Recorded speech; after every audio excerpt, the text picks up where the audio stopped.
মাননীয় ভাইপো বাবু, কালকে প্রপার্টির লিস্ট আনালাম কলকাতা কর্পোরেশন থেকে। আপনার লিপস এন্ড বাউন্স 24টা প্রপার্টি কলকাতায়, আমতলায় প্রাসাদের মতো অফিস, কতজন ঘর ছাড়া আছে দেখান না আমাকে।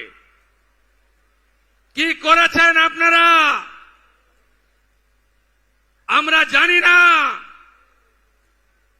পুলিশকে ব্যবহার করে এই গুন্ডারা কি করেছে আমি জানি না। 3রা ডিসেম্বর 2023 হটুগঞ্জে আমার সবাই আসা লোকগুলোকে কিভাবে মেরেছেন আমি ভুলে যাইনি। পৃথিবীটা গোল,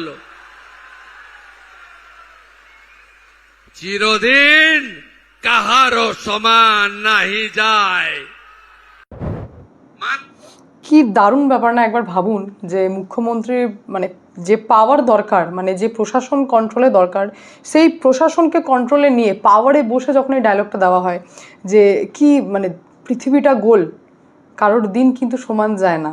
মানে এই শুভেন্দু অধিকারীকে এত বিরক্ত করা হয়েছিল একটা সময়, এবং অভিষেক ব্যানার্জি ফাঁকায় ঢোল বাজাচ্ছিলেন, মানে আমি একে ধরে নেবো, ওকে ধরে নেবো, ওকে তুলে দেবো, ডিজে বাজাবো। তো সেটা ছিল ফাঁকায় ফাঁকায় ডায়লগ মারা। আর আজকে যখন মুখ্যমন্ত্রী শুভেন্দু অধিকারী বলছেন যে পৃথিবীটা গোল, কারোর সময় কিন্তু সমান যায় না, আর এটা যথেষ্ট মিনিংফুল। অভিষেক ব্যানার্জির দুর্নীতি আমি জানাবো আপনাদেরকে। লিপস অ্যান্ড বাউন্স বলুন, রঙের দোকান বলুন, বা ওই যে রয়্যালটি নিয়ে যে কথা চলছে সেখানকার অ্যাড্রেস বলুন, যত গণ্ডগোলই অ্যাড্রেসে 30B হরিশ চ্যাটার্জি স্ট্রিট আমি যাব।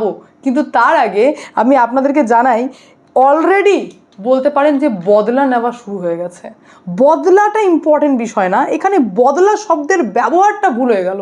বদলা ঠিক না, যারা যারা ডিস্টার্ব করেছে, সাধারণ মানুষকে ডিস্টার্ব করেছে, ভয় দেখিয়েছে, একটা পার্টিকুলার প্রশাসনের দিকে হেলেছিল, তাদের প্রত্যেককে খুঁজে খুঁজে টার্গেট করা হয়েছে। এবং শুধু তাই নয়, এতদিন পর্যন্ত আপনারা জানতেন যে অভিষেক ব্যানার্জির নিরাপত্তায় কাটছাট করা হয়েছে।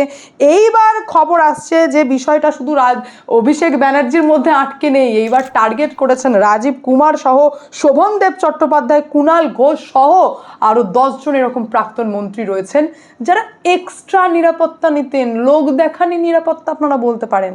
সেই প্রত্যেকটা নিরাপত্তা প্রত্যাহার করা হচ্ছে। কেউ না, লালবাজার থানা থেকেই করা হচ্ছে।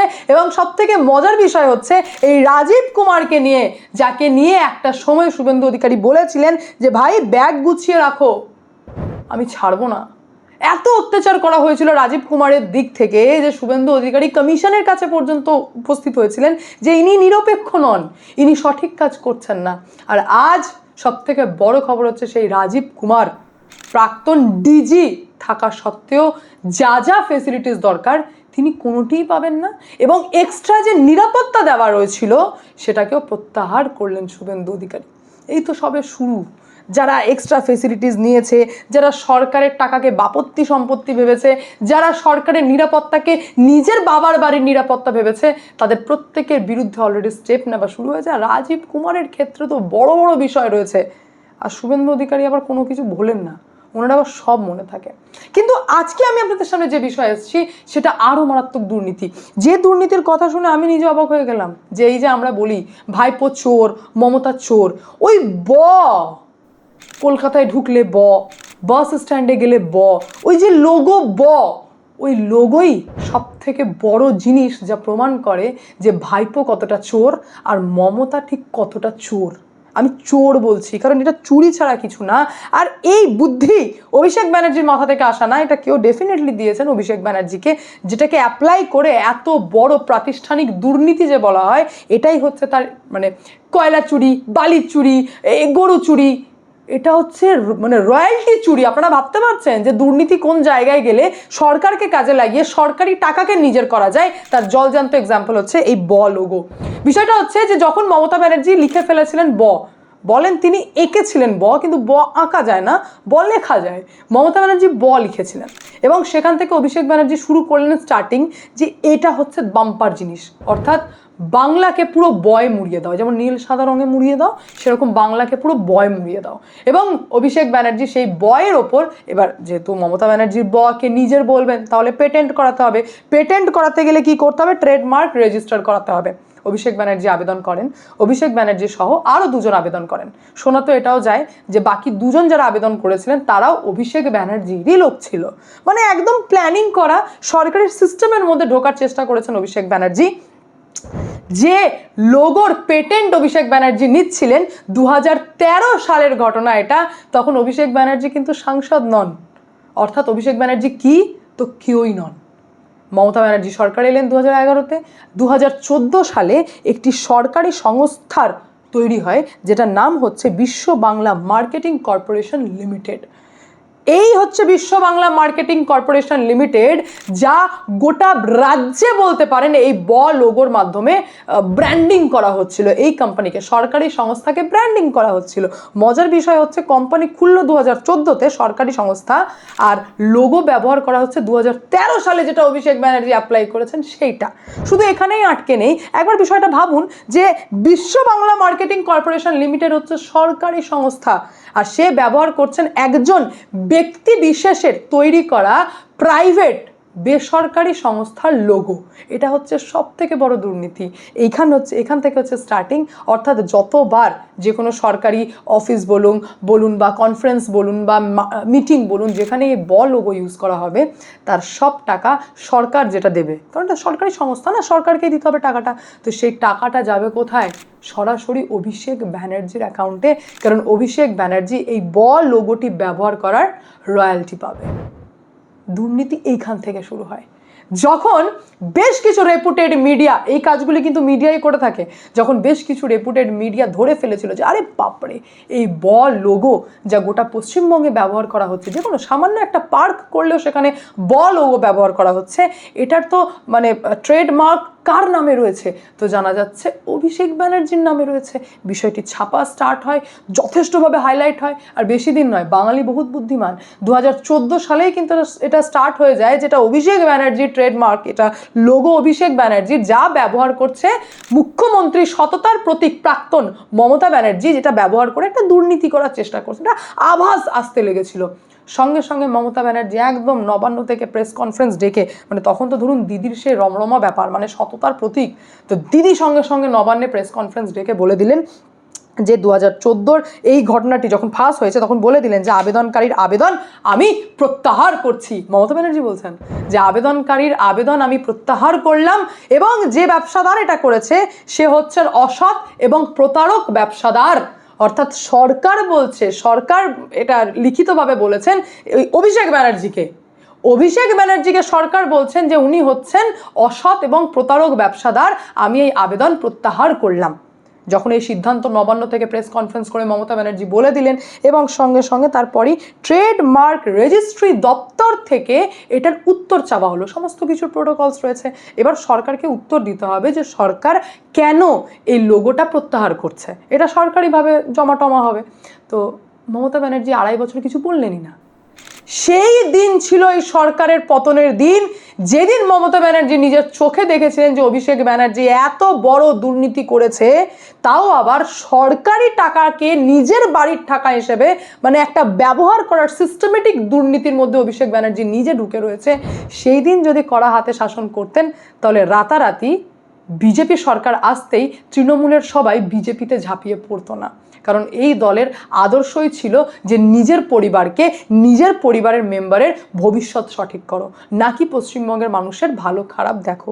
সেই দিন মমতা ব্যানার্জি প্রথম দুর্নীতি ধরেছিলেন অভিষেক ব্যানার্জির, কিন্তু তারপরেও মমতা ব্যানার্জি সাইলেন্ট হয়ে যান এবং অভিষেক ব্যানার্জিকে আরও আশকারা দেন যে ভাই, সরকার তোমার সঙ্গে আছে, সরকার তোমার পিসির, তুমি যত খুশি দুর্নীতি করো।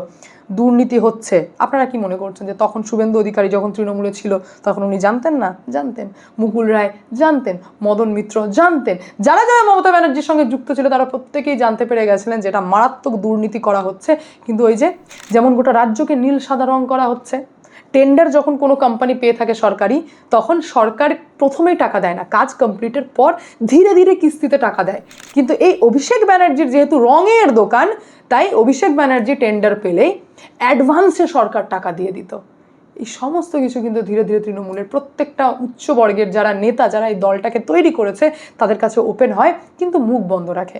মুকুল রায় যখন চলে আসে বিজেপিতে, তখনই 2017 সালে মুকুল রায় প্রথম আওয়াজ তুলেছিল এই কে নিয়ে, এই লোগোকে নিয়ে, এবং তিনি ওপেন বলেছিলেন যে কোনো ব্যক্তির তৈরি করা লোগো রাজ্য সরকারের পরিচয় চিহ্ন হতে পারে না।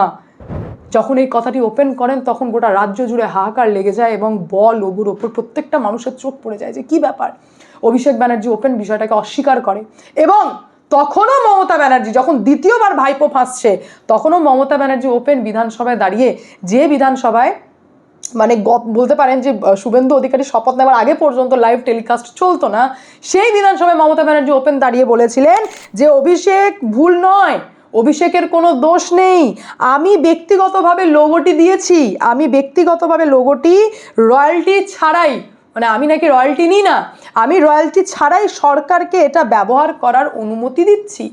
মানে মমতা ব্যানার্জি সেই দিন বিধানসভায় হয়ে গেলেন সরকারের ঊর্ধ্বে, অর্থাৎ অহংকার মমতা ব্যানার্জিকে এতটা গ্রাস করেছিল যে তিনি ওপেন অভিষেক ব্যানার্জিকে বাঁচাতে বললেন যে আমি লোগোটি বানিয়েছি এবং আমি রয়্যালটি নিচ্ছি না, মানে আমি বিরাট একটা উপকার করছি সরকারের, এবং আমি পারমিশন দিচ্ছি সরকারকে যে এই লোগোটি ব্যবহার করতে। এর থেকে ভয়ঙ্কর দুর্নীতি আর কি হতে পারে একবার ভাবুন। এবং এটা 13 বছর ধরে এই পুরো লোগোটি চারিদিকে ব্যবহার হতে থাকলো, আর অভিষেক ব্যানার্জির অ্যাকাউন্টে বুঝতেই পারছেন টাকা ঢুকতে থাকলো। কারণ ওই যে প্রথমেই বলেছিলাম 2014-তে সরকারের দিক থেকে কেন আবেদনটা প্রত্যাহার করা হবে, কেন অভিষেক ব্যানার্জির এই ট্রেডমার্ক যেটা করেছেন বতে সেটা কেন প্রত্যাহার করা হবে, তার উত্তর তো সরকার দেয়নি। তো খুব স্বাভাবিকভাবে যেখানে ছোট লোগো ব্যবহার হোক, বড় লোগো ব্যবহার হোক, যে কোনো জায়গায় যে মানে সামান্য একটা যদি বাসেও আপনি ওই লোগো ব্যবহার করে থাকেন, তাহলে তারও রয়্যালটি যাবে অভিষেক ব্যানার্জির অ্যাকাউন্টে। তাহলে দুর্নীতি শুরু ছিল সেইখান থেকে, আর সেইখান থেকেই এটা জাস্টিফাইড হয় যে অভিষেক চোর, মমতা চোর। কারণ চোর তো অভিষেক ব্যানার্জি ছিলেন, এটা প্রমাণিত। আর মমতা ব্যানার্জি যে চুরিকে ঢেকে ভাইপোর পাশে দাঁড়ালেন যে না ভাই অভিষেককে কিছু বলবে না, সেটা আরও বড় চুরি, এবং মমতা ব্যানার্জি সবটা জানতেন। যার জন্য এটা ওপেন আমরা বলতে পারি যে কোনোদিনই মমতা ব্যানার্জি দুর্নীতি দেখে দুর্নীতি বন্ধ করার চেষ্টা করেননি, সবসময় দুর্নীতি যে করেছে তাকে ঢাকার চেষ্টা মমতা ব্যানার্জি করেছে, এবং যার রেজাল্ট আজকে পুরো বাঙালি মানুষের কাছে তিনি এবং ওনার ভাইপো চোর হিসেবে পরিচিতি পেয়েছেন। লিভস অ্যান্ড বাউন্স বলে থাকুন না কেন, এই যে রয়্যালটির কথা বলছি আমি, এই ট্রেডমার্কের অ্যাড্রেসের কথা হোক না কেন, রঙের দোকানের অ্যাড্রেসের কথা হোক না কেন, সবই হচ্ছে 30B হরিশ চ্যাটার্জি স্ট্রিট। এটা হচ্ছে আরও বড় দুর্নীতি, যা প্রমাণ করে যে পিসি ভাইপো মিলে পুরো রাজ্যটাকে গিলে খেয়েছে। শুধু কি এখানেই?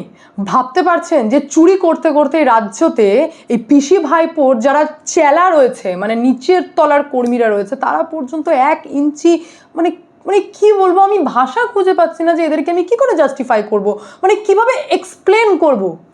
কঙ্কালীতলা এলাকায় আমি জানতে পারলাম যে যারা 2021-এ এবং 2024-এ পোস্ট পোল ভায়োলেন্সের জন্য বাড়ি ছাড়া ছিল, তাদেরকে নিজের ঘরে ফেরাতে তৃণমূল কংগ্রেসের ওই মেম্বার বলুন, পঞ্চায়েতের প্রধান বলুন, এরা সবাই জরিমানা নিয়েছে। ভাবতে পারছেন?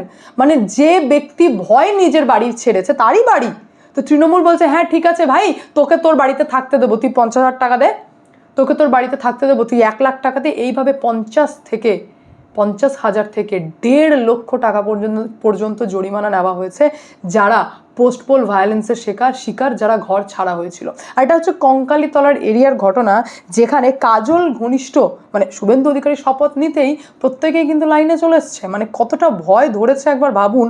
কাজল ঘনিষ্ঠ উপপ্রধান এবং অঞ্চল সভাপতি এইবার শান্তিনিকেতন থানা এলাকার 11 জন বিজেপি কর্মীকে টাকা ফেরত দিয়েছে। মানে তাদেরকে বাড়িতে ফেরানোর জন্য যারা টাকা নিয়েছিল, এই উপপ্রধান আর অঞ্চল সভাপতি যারা কাজল শেখের ঘনিষ্ঠ, তারা প্রত্যেকেই সেই টাকা ফেরত দিয়েছে। কিন্তু কত লজ্জা না, ব্যক্তিকে বাড়ি ছাড়া করে বলছে তুই বাড়িতে থাকবি তো টাকা দে, মানে তারই বাড়ি, তারই জমি, তারই সব, শুধু সে অন্য দলকে সমর্থন করতেই পারে, সে অন্য দলের সমর্থক হতেই পারে। তো তাকে ফিরিয়ে আনার জন্য তৃণমূল কংগ্রেসের কর্মীরা এতটা নিচে নেমেছিল যে জরিমানা চেয়েছে। যার যেমন সমর্থ সে সেরকম দেবে, কেউ 50,000 দেবে, তো কেউ 1.5 লাখ টাকা পর্যন্ত দেবে। তো এইভাবে তারা রাজ্যে টাকা তুলেছে। আর এই চুরিটা হতে হতে হতে হতে প্রত্যেকটা বাঙালির ওপর ইম্প্যাক্ট পড়েছে এই চুরির। কি ভাবছেন কেউ বাদ গেছে? কোনো না কোনো বাড়িতে কেউ না কেউ এই তৃণমূল কংগ্রেসের সরকারের শিকার হয়েছে, যারই রেজাল্ট আজকে আপনারা দেখলেন যে পুরো সরকারটাকে এমনভাবে তুলে ফেলা হয়েছে। এবং শুধু তাই নয়, তৃণমূল তো তৃণমূলের সঙ্গে শত্রুতা রয়েছে, মানে তারা তাদের মধ্যেই ঝামেলা করতো। তারা এত মানে বলতে পারেন লুঠে নেওয়ার লোক এত বেশি হয়ে গেছিলো যে তারা নিজেরাই নিজেদের মধ্যে অশান্তি করতো, নিজেরাই নিজেদেরকে চুরি করতো, আর বাকি তো যারা অন্য দলের তাদেরকে তো লুটবেই। তো এই লোটার থিওরিতে, লুটে নেব সব, এই থিওরিতেই তৃণমূল কংগ্রেস চলতো, যা বেশি দিন চলতে পারে না। তারই রেজাল্ট আপনারা দেখছেন। বাকি এই পুরো বিষয় নিয়ে আপনাদের কি মন্তব্য অতি অবশ্যই কমেন্টের মাধ্যমে জানাবেন। আমি এখানেই এন্ড করি, দেখা হচ্ছে নেক্সট ভিডিওতে। ভালো থাকবেন, সুস্থ থাকবেন, সঙ্গে অদ্বিতীয়া চ্যানেলকে অতি অবশ্যই সাবস্ক্রাইব করবেন, কারণ একটাই, যা হবে স্পষ্ট হবে।